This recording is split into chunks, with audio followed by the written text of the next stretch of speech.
do great things for God. Greene, the Girl Who Longed to Fly, by Laura Capuwickwam, illustrated by Helos Map.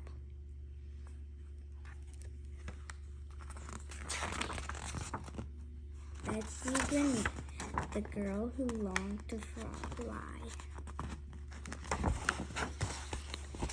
Betsy liked to look at the sky and watch the aeroplanes fly by as they sparkled in the sun as they soared above her house in Medina, USA.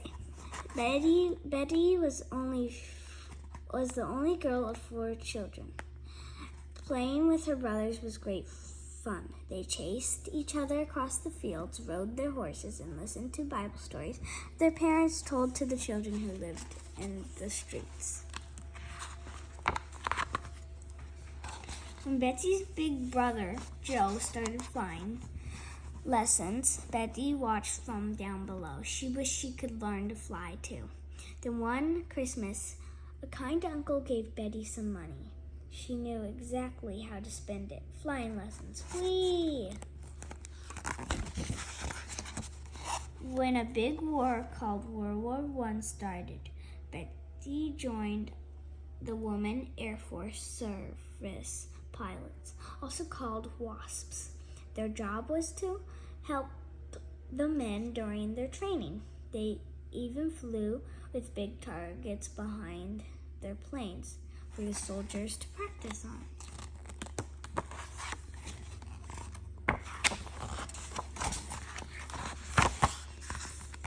After the war, Betty heard of MAF, a missionary organization.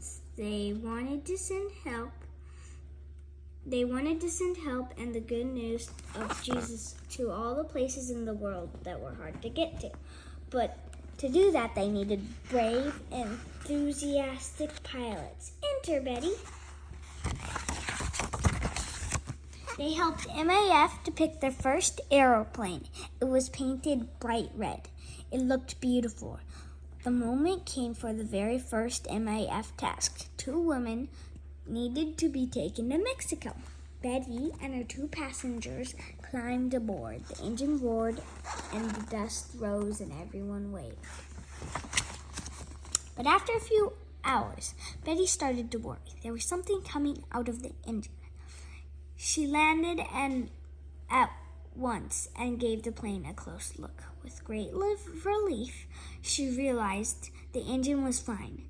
What she'd seen was nothing more than the red paint of the plane that had started to peel off. Phew. They flew above the Mexican jungle and looked down at the train tracks snaking through the trees. A journey would have taken 10 hours by train. It only took 2 by plane. As the weeks went by, Betty went on different missions and piloted different planes. One was called the Duck because it could land on water.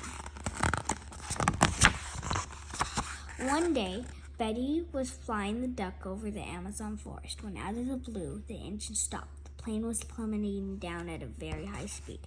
They were going to crash. Just before they crashed, the engine started again, only for a few seconds, but long enough for Betty to land on a river.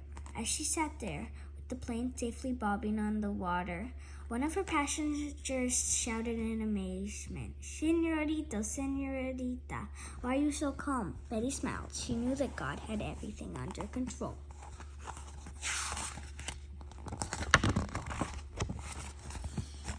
As she flew above jungles, mountains, seas, and desert, a verse came to Betty's mind. "You will be my witness to the ends of the earth." Acts 1, verse 8. Betty looked down and smiled, grateful for being able to do the 2 things she loved most: flying, serving her God, the creator of the earth and its big blue skies. The end.